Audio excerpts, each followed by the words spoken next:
Hi friends, welcome back to our channel Bhavitha boutique. ఈరోజు video వచ్చేసి మనకి designer హ్యాండ్స్ని ఈజీగా బిగినర్స్ అయినా సరే చాలా చక్కగా అర్థమయ్యే విధంగా నేర్చుకునేటట్లు ఈ వీడియో ఉంటుందన్నమాట. వీడియోని ఫస్ట్ టైం ఎవరైతే చూస్తున్నారో please like, share and subscribe my channel. కింద ఉన్న బెల్ ఐకాన్ని క్లిక్ చేసి ఆల్ అనే బటన్ ప్రెస్ చేస్తేనే మా ఫర్దర్ వీడియోస్ నోటిఫికేషన్ మీకు వెంటనే వస్తాయి. సో లేట్ చేయకుండా ఈ ట్రెండీగా ఉన్న ఈ హ్యాండ్స్‌ను స్టిచ్చింగ్ ఎలా చేయాలో చూద్దాము. ముందుగా మనం యాజ్ ఇట్ ఈజ్‌గా హ్యాండ్స్ లైనింగు కటింగ్ చేసేసుకుంటాం కదా! అదే విధంగా హ్యాండ్స్‌ని కట్ చేసేసుకోవాలి. ఫ్రంట్ ఆర్మ్ రౌండ్‌ని ముందు మీరు కట్ చేయొద్దు ఫ్రెండ్స్. నేను ఎలాగో కట్ చేశాను ఇక్కడ. సో చిన్న కాటు పెట్టుకొని ఉన్నాను కదా! అది ఫ్రంట్ ఆర్మ్ రౌండ్ అనమాట. అది వదిలేసి మామూలుగా హ్యాండ్‌ని కట్ చేసేసుకోండి, లైనింగ్ పార్ట్‌ని, మెయిన్ పార్ట్‌ని. సో ఇక్కడ లైనింగ్ నేను మిడిల్‌కి ఫోల్డ్ చేసుకున్నాను. ఇక్కడ కింద హ్యాండ్ లూజుకి మిడిల్‌లో 2.5 ఇంచులకి మార్క్ చేసుకుంటున్నాను.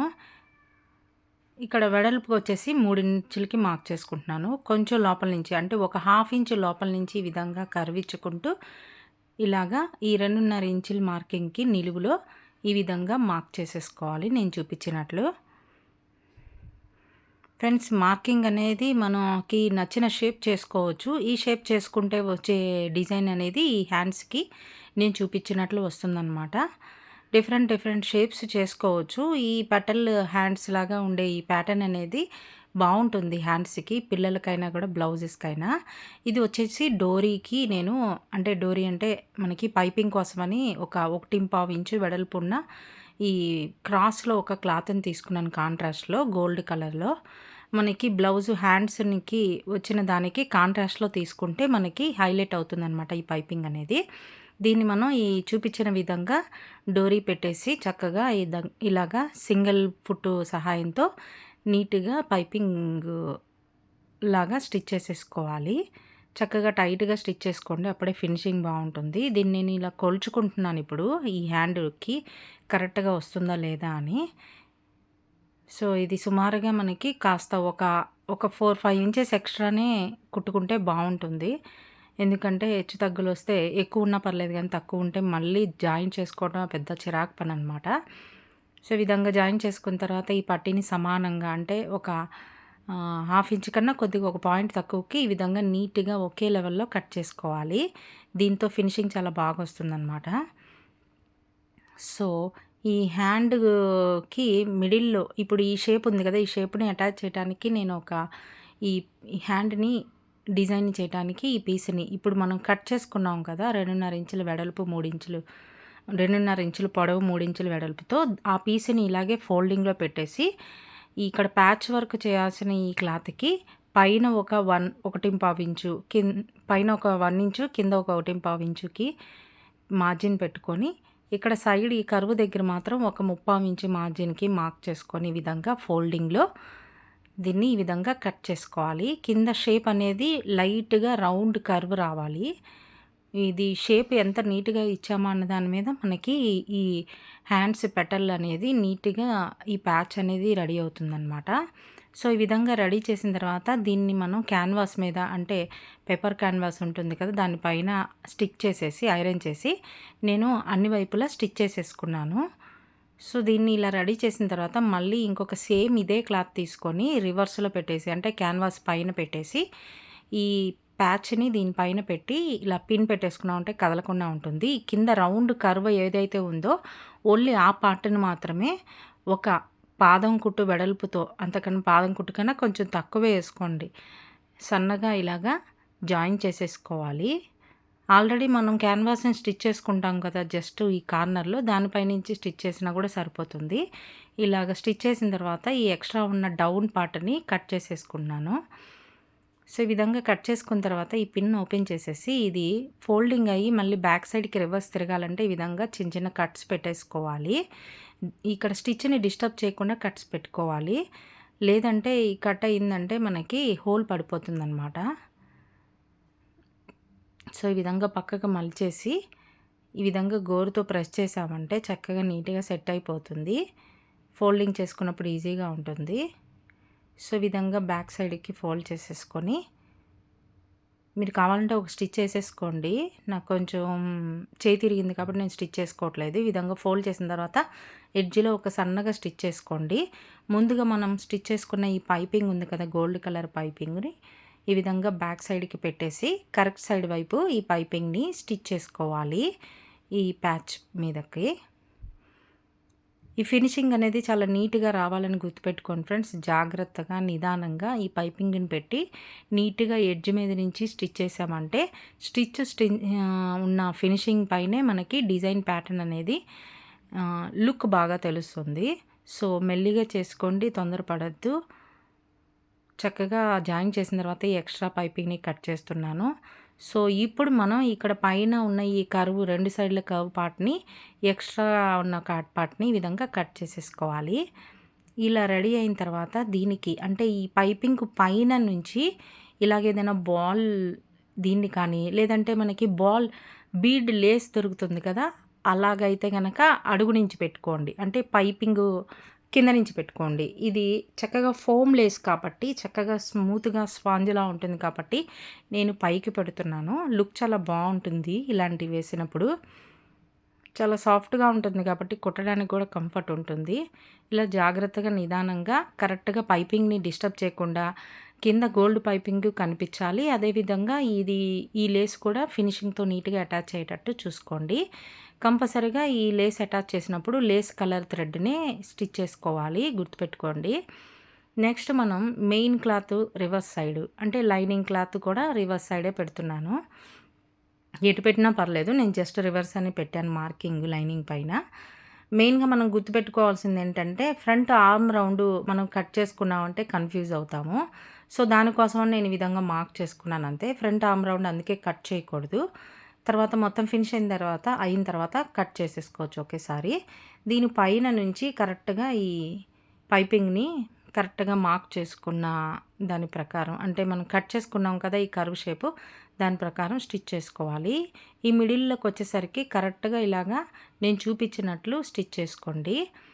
కరెక్ట్‌గా పాయింట్ రావాలి కదా! మిడిల్‌లో నీట్‌గా కొద్దిగా లాగి మలుపు తిప్పుకున్నామంటే పైపింగ్ అనేది పర్ఫెక్ట్‌గా స్టిచ్ అవుతుందనమాట. సో, ఫినిషింగ్‌తో ఈ విధంగా పైపింగ్‌ని జాయిన్ చేసుకోవాలి. ఈ ఎక్స్ట్రా పైపింగ్ థ్రెడ్‌ని కట్ చేసేసుకోవాలి. సో, ఈ విధంగా అయిపోయిన తర్వాత దీని పైన మనం కన్‌ఫ్యూజ్ అవుతారని నేను చెప్తున్నాను. ఇది కరెక్ట్ సైడే ఉండాలి లైనింగు. నేను టిక్ కొట్టాను కదా! అందుకోసమని. అందుకే చెప్తున్నాను ఆర్మ్ రౌండ్ కట్ చేసుకోవద్దు. కన్‌ఫ్యూజ్ ఎక్కువ ఉంటుందనమాట. సో, ఈ పైపింగ్ లోపల ఉండాలి. ఈ లైనింగ్ బయట ఉండాలి. బ్యాక్ సైడ్‌కి అంటే పైపింగు లోపల వైపుకే ఎలా పెట్టామో అలాగే కరెక్ట్ సైడ్‌కి మెయిన్ క్లాత్ ఉండాలన్నమాట హ్యాండ్. అంటే అడుగున రాంగ్ సైడ్ ఉంటుందన్నమాట హ్యాండు. సో, ఈ విధంగా పెట్టిన తర్వాత ఈ థ్రెడ్ జాయిన్ చేసుకున్నాం కదా! పైపింగ్ థ్రెడ్ అదే స్టిచ్ మీద స్టిచ్ పడేట్టు నీట్‌గా ఫినిషింగ్‌తో స్టిచ్ చేసేసుకోవాలి. సో, దీనికి కంపల్సరీగా పైపింగ్ ఫుట్ సింగిల్ ఫుట్ వాడాల్సిందే. డబుల్ ఫుట్ స్టిచ్ చేసామంటే ఫినిషింగ్ రాదు. కొత్తగా నేర్చుకునే వాళ్ళైనా సరే ఈజీగా నేర్చుకోవాలని చెప్తున్నాను ఫ్రెండ్స్. ఒక సింగిల్ ఫుట్ కొనుక్కొని పెట్టుకున్నారంటే మీకు చాలా నాళ్ళు నడుస్తుంది. కొంచెం వెతికి తీసుకోండి జాగ్రత్తగా. ఎటు సైడ్ అయినా పర్లేదు. లెఫ్ట్ అయినా, రైట్ అయినా మన హ్యాండ్ కన్వీనియన్స్‌ని బట్టి ఉంటుంది. ఇప్పుడు నేను స్టిచ్ చేసే పద్ధతిని చూస్తున్నారు కదా! ఇలాగ మీరు చెయ్యి తిరిగినట్లయితే మీరు ఈ విధంగా రైట్ సైడ్‌కి అంటే లెఫ్ట్ సైడ్‌కి ఈ హోల్ కనిపిస్తుంది కదా! నీడిల్ ఉండేట్టు చూసుకొని కొనుక్కోండి. లేదంటే రైట్ సైడ్‌కి ఉండేట్టు చూసుకోండి. ఈ విధంగా చిన్న చిన్న కట్స్ పెట్టేసుకుంటే పక్కకి మలుపు తీయటం ఈజీ అవుతుంది కదా! ఇంతకుముందు చెప్పినట్లు ఈ విధంగా కట్ పెట్టుకున్న తర్వాత పక్కకి మలిచేసి ఈ పైపింగు పక్క నుంచి ఈ విధంగా లైనింగ్ పైన అంటే లైనింగ్ కార్నర్‌లో ఎడ్జ్ నుంచి స్టిచ్ చేయాలి. ఈ మిడిల్‌లో నేను చూపించినట్లు చిన్నగా ఫోల్డ్ చేయాలి. కానీ ఫోల్డింగు స్టిచ్ కింద పడకూడదు. ఆ విధంగా సెట్ చేసుకుంటూ నిదానంగా నేను చూపించినట్లు స్టిచ్ చేశారంటే కన్‌ఫ్యూజ్ అవ్వకుండా మనం మిస్టేక్ చేయకుండా ఉంటామన్నమాట. సో, దీన్ని బ్యాక్ సైడ్‌కి మలిచేసి మళ్ళీ యాజ్ ఇట్ ఈజ్‌గా ఈ విధంగా ప్రెస్ చేశామంటే నీట్‌గా సెట్ అయిపోయి ఉంటుంది. కొంచెం కష్టంగా ఉంది, ఫాలింగ్ మెటీరియల్ ఉంది, కొత్తగా నేర్చుకున్న వాళ్ళకి కొంచెం ఇబ్బందిగా అంటే ఐరన్ చేసేసుకోండి. చక్కగా సెట్ అయిపోయి ఉంటుంది. ఈ విధంగా మిడిల్‌లో కట్టు అంటే షోల్డర్ దగ్గర కట్ పెట్టుకుంటాం కదా మిడిల్, అది కలిసే చోట చిన్న పిన్ పెట్టేసుకున్నామంటే సపోర్ట్‌గా కదలకుండా ఉంటుంది. కరెక్ట్‌గా ఈ పైపింగ్ పక్క నుంచి స్టిచ్ చేయకుండా లోపల లైనింగ్ వైపు ఒక 1/2 ఇంచ్ మార్జిన్‌తో స్టిచ్ చేయాలి. అది ఎందుకో చెప్తాను. దానికొక రీజన్ ఉంది. నెక్స్ట్ స్టిచ్ చేసినప్పుడు ఈజీగా ఉంటుందని ఈ మెథడ్‌ని నేను ఫాలో అవుతాను. సో, ఈ విధంగా స్టిచ్ చేశారంటే మళ్ళీ ఇంకోసారి స్టిచ్ చేసుకోవాల్సిన అవసరం లేదు. స్టిచ్ మీద స్టిచ్చు. తర్వాత ఇప్పుడు ఈ లైనింగ్‌ని మెయిన్ హ్యాండ్‌కి కరెక్ట్‌గా అటాచ్ చేసేసుకోవాలి. ఇది మాత్రం లూజ్ కుట్టేసుకోవాలి, గుర్తుపెట్టుకోండి. అవసరం లేదు, మనకు టైట్ కుట్టేసుకోవాల్సిన అవసరమే ఉండదు. లూజ్ కుట్టేసుకోవటమే కదా! లైనింగ్‌ని అటాచ్ చేయడం మీ అందరికీ తెలిసే ఉంటుంది. ఇలా లైనింగ్ అటాచ్ చేసిన తర్వాత ఈ ఎక్స్ట్రా ఉన్న క్లాత్‌ని కట్ చేసేసుకోవాలి. సో, ఈ విధంగా హ్యాండ్ అనేది నీట్‌గా ఫినిషింగ్‌తో రెడీ అయింది కదా! ఓన్లీ ప్యాచ్ అటాచ్‌మెంట్ ఒకటి మాత్రమే ఉంది. ఇదే మెయిన్ అనమాట ఈ ప్యాటర్న్‌కి. సో, జాగ్రత్తగా గమనించండి. దీన్ని ఇలా మిడిల్‌కి ఫోల్డ్ చేసేసాను. యాజ్ ఇట్ ఈస్‌గా ఫస్ట్ మనం కట్ చేసినప్పుడు ఎంత పీస్ ఉందో అలాంటిదనమాట. సో, దీనికి మిడిల్ ఫోల్డ్ చేసి కరెక్ట్‌గా మార్క్ చేసుకోవాలి. ఈ మిడిల్ మార్క్ అనేది కరెక్ట్‌గా ఈ కర్వ్ పార్ట్‌కి స్ట్రెయిట్‌గా ఉండాలి. సో, ఈ విధంగా నేను చూపించడం కోసమే జస్ట్ మార్క్ చేస్తున్నాను. ఈ మార్కింగ్ వల్ల ఉపయోగం ఏమి ఉండదు. మీరు కూడా ఈ విధంగా మార్క్ చేసేసుకోవచ్చు. కరెక్ట్‌గా మిడిల్‌కి సెట్ చేసుకున్న తర్వాత స్ట్రెయిట్‌గా చూసుకొని షేప్ కరెక్ట్‌గా వచ్చిందో లేదో చూసుకొని ఇక్కడ పిన్ పెట్టేసుకోవాలి ఒక సైడ్‌కి. పిన్ పెట్టిన తర్వాత ఈ కార్నర్ టు మిడిల్ మనకి ఎంత వచ్చిందో మెజర్ చేసుకొని కరెక్ట్‌గా ఈ మిడిల్ నుంచి సెకండ్ కార్నర్ కూడా ఇంతే ఉండేట్టు సెట్ చేసుకొని, అంటే 4 ఇంచెస్ ఉంది ఇది అటు సైడు. ఇటు కూడా 4 ఇంచెస్ ఉండేట్టు చూసుకొని పిన్ పెట్టేసుకుంటే కదలకుండా ఉంటుందన్నమాట.